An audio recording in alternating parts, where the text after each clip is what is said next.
It started as just another episode of The View, but within moments, the atmosphere grew tense, thick with unsaid judgments and unresolved opinions. Michael B. Jordan entered with his usual charm, flashing his signature smile that had won over millions across the globe. The panel, including Whoopi Goldberg, Joy Behar, Sunny Hostin, and Sarah N., initially welcomed him warmly. They laughed about his recent GQ photo shoot, his rigorous workout routine, and his new directorial ambitions. But as the conversation deepened, the tone subtly shifted. Whoopi, known for never holding back, leaned forward and questioned his recent film choices. She implied that Michael, despite his rising influence, had begun catering too heavily to white audiences, softening the raw black experience that once defined his roles. The studio audience gasped lightly, unsure whether to clap or stay silent. Michael's smile faltered for the first time as he processed the implication. Michael responded cautiously, explaining that as a black man in Hollywood he walks a tightrope, every day balancing artistic integrity with commercial viability. He said he chose stories that resonated universally, that could uplift his community, while also breaking barriers across race. But Whoopi didn't back down. She cited specific films and moments, pressing him on whether he thought toning down racial realities for broader appeal was a form of compromise or betrayal. Michael, clearly agitated but maintaining composure, asked why authenticity must always look like trauma. He challenged the idea that joy, success, and ambition weren't valid representations of blackness. Whoopi raised an eyebrow and said, because our joy was never given, freely it was fought for, stolen, and reclaimed. Sanitizing it makes it digestible for them, not empowering for us. The studio remained silent, the air thick with tension. Joy. Bahar, sensing the temperature rise, tried to change the subject by asking Michael about his rumored romance with a rising pop star. But Michael didn't take the bait. Instead, he looked directly at Whoopi and said, I respect your legacy, but I refuse to be boxed into a single narrative just to validate my blackness. Whoopi, her voice calm but stern, replied, and I refuse to let young black men be puppets for an industry that only loves them when they smile, not when they speak truth. The audience, divided between admiration and discomfort, stayed hushed. Sunny Hostin chimed in, trying to bridge the divide, noting that perhaps both joy and struggle deserve equal space in black storytelling. But it was too late. Michael's frustration had peaked. He took off his mic, stood up, and muttered something under his breath. The camera tried to follow him as he walked off stage. Producers rushed to cut to commercial, but not before millions at home saw him look back with eyes filled with anger and disbelief. The remaining hosts sat stunned. Whoopi reached for her coffee, her face unreadable, perhaps reflecting on what had just unfolded. When the show returned from commercial, Joy tried to smooth things over, stating that passionate debate is what makes The View what it is. But social media had already erupted. Hashtags like #MichaelWalksOff and #WhoopiVsJordan began trending instantly. Clips circulated, memes appeared, and think pieces began forming before the hour was up.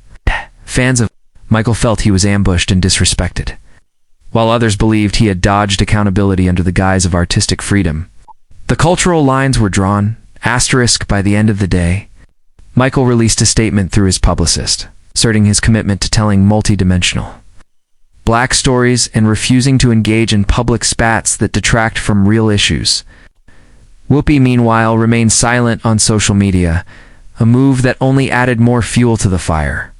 A surprise twist came when Oprah Winfrey tweeted her support for both Michael and Whoopi, saying, "Tension breeds growth." May this uncomfortable moment lead to deeper understanding. Some applauded Oprah's diplomacy. Others saw it as sidestepping a necessary confrontation. Meanwhile, former co-host Meghan McCain chimed in from her podcast, accusing Whoopi of bullying black men who didn't align with her activism style. The controversy had taken on a life of its own. Overnight. Clips from Michael's past interviews resurfaced where he'd spoken about feeling disconnected from African-American audiences who questioned his authenticity. In one such interview, he confessed to often feeling like he had to prove he was black enough. These moments now seemed prophetic. Critics who once praised his roles in Creed and Fruitvale Station now debated whether his stardom had come at the cost of cultural allegiance. On the flip side, young black creators rallied to his defense, saying he'd opened doors for a new kind of black narrative, one that included vulnerability, romance, and aspirations, without always centering pain. The debate had evolved from a talk show clash to a national conversation. The View announced that Michael would not be returning for a follow-up segment, despite earlier plans. ABC released a lukewarm statement praising courageous conversations while declining to take sides. Ratings for the episode skyrocketed, but the network faced backlash from viewers who felt the environment was hostile. Some called for an apology to Michael, while others demanded that Whoopi address the incident directly on air. She did eventually, 3 days later. Sitting solo during the show's opening, Whoopi looked directly into the camera and said, "I've spent my life fighting for black voices. If I pushed too hard, it was because I cared too much. But I hear the hurt, and I'll sit with that." It wasn't an apology, but it wasn't a denial either. Michael, for his part, stayed quiet, refusing interviews, declining podcast invitations, and avoiding red carpets.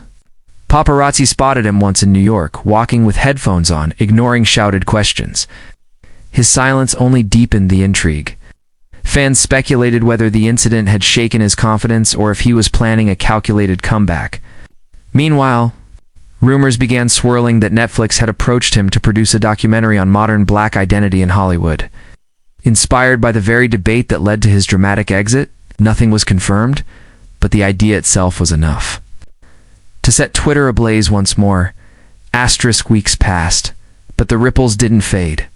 University panels dissected the incident, students wrote essays about media representation, and even high school classrooms held debates. The confrontation had become a cultural touchpoint.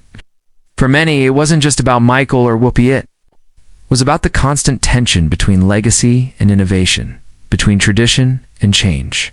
And in that sense, the clash served as a mirror for a larger, more uncomfortable truth about generational divides within marginalized communities. Some saw it as painful, others as necessary, but no one saw it as insignificant. When Michael finally broke his silence during a sit-down interview with Trevor Noah, he was composed but firm. It wasn't about ego, he said. It was about space. It's a space to grow, to question, to redefine what representation means. Trevor nodded, adding that maybe the real victory was forcing a nation to confront those questions too. The interview trended for days, with clips going viral and reactions pouring in. People admired Michael's restraint, his clarity, and his refusal to let one moment define his journey. Meanwhile, Whoopi remained quiet, allowing Michael the last word, at least publicly. Yet the story didn't end there. Hollywood being what it is, a producer approached both Michael and Whoopi with the idea of co-producing a film centered on intergenerational dialogue in the black community. To everyone's surprise, both agreed to consider it. Insiders claimed that the meeting, though awkward, was civil. The irony of turning a real-life conflict into art wasn't lost on anyone. But perhaps that's where healing often begins, in the retelling, in the reframing, in the reclaiming. No contracts were signed, but the mere possibility of collaboration signaled that perhaps both had found a way to channel conflict into creation in the days that followed. The internet became a battlefield of opinions, and the video clip of MichaelBJordan removing his mic and storming off the set circulated like wildfire across every platform imaginable. Everyone had an angle, everyone had a take. Some heralded Whoopi Goldberg as the unwavering guardian of generational pain, a voice who dared to challenge comfort zones. Others elevated Michael as the bold symbol of modern black resilience, unwilling to be boxed into outdated narratives. But a vast majority were caught in between, wondering if the confrontation was an honest explosion of passion or a staged ratings stunt by a network long known for orchestrating drama. Whoopi, known for her candor, uncharacteristically chose silence in the aftermath. Close sources said she wasn't defeated by the moment, but instead saw it as a cultural inflection point worth deeper reflection. Still, her decision not to address the controversy publicly only added fuel to the fire, creating a vacuum that social media eagerly filled with speculation, memes, think pieces, and amateur psychoanalysis. Michael B. Jordan's silence was equally deafening. Known for his regular appearances and fan engagement, his sudden disappearance from the spotlight sent shockwaves through his fan base and beyond. Every scheduled press tour, every promotional event for his upcoming project was abruptly canceled behind closed